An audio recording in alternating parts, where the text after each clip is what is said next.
আপনারা দেখছেন সংবাদ খোলাখুলি নিউজ। একটি মশাল জ্বালিয়ে দিচ্ছে সহস্রকে।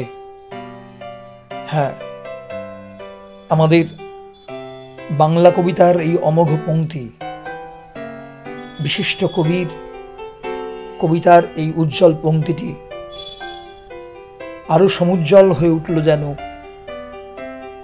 গত 29 জুন মানবতাবাদী চিরসংগ্রামী বিশিষ্ট লেখিকা সমাজকর্মী তহমিনা খাতুনের মরণোত্তর 59তম জন্মদিনে। এই মহতী অনুষ্ঠানটি অনুষ্ঠিত হল গোবরডাঙ্গা রেনেসাঁস ইনস্টিটিউটে গত 29 জুন রবিবার ঠিক বেলা 3টে।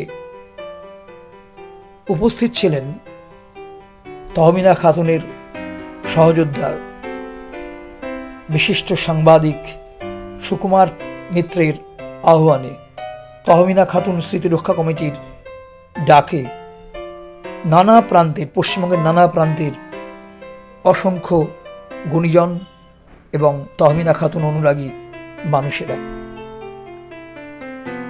এই অনুষ্ঠানে স্বাভাবিকভাবেই একটা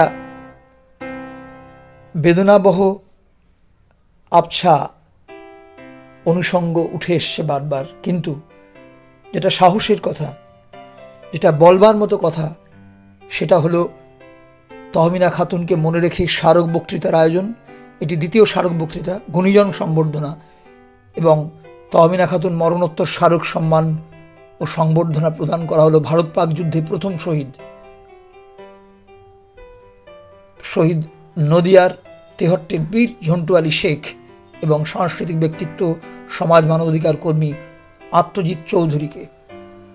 এবং একই সঙ্গে মঞ্চে সংবর্ধনা জ্ঞাপন করা হয় বিশিষ্ট লেখক, কবি, ছড়াকার, সাংবাদিক কাজী মুর্শেদুল আরিফিনকে।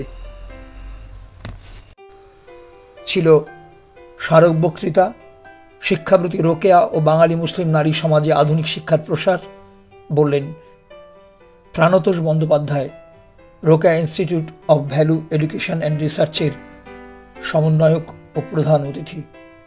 বিশেষ অতিথি ছিলেন ডক্টর শেখর চক্রবর্তী, ডক্টর শান্তনু আচার্য, সব্যসাচী চট্টোপাধ্যায় এবং কালীপদ সরকার।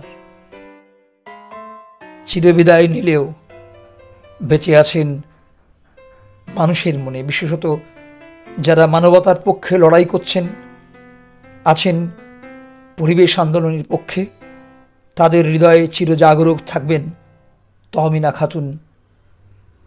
প্রত্যেকের আলোচনায়, উপস্থিতিতে বারবার এই কথাই যেন সমুজ্জ্বল হয়ে উঠেছে। মনে পড়েছে মাত্র কয়েকদিন আগে যেন তাকে মনে করেই স্বরচিত কবিতায় সুকুমার মিত্র লিখেছেন, আষাঢ়ের বিষণ্ণ মুখে ঝরো ঝরো নামে জল, জন্মদিনের কেকের টুকরো জমেছে শূন্য থালা, হাজার মানুষ চলে গেল তোমার নামের ছায়ায় ছুঁয়ে, তুমি তো অসীম যাত্রায় একা রেলপথের গান গুনগুনিয়ে যায় মাথায়, বৃষ্টি ধোয়া আকাশে ছুটে চলে মেঘেরা, জানি কোন পথে হারালে ফেরে না। আমাদের এভাবেই মনে থাকবে মানবতাবাদী লেখিকা, মানবতার পক্ষে আমরণ দাঁড়িয়ে থাকা প্রজ্বলন্ত দীপশিখার মতো তহমিনা খাতুনকে।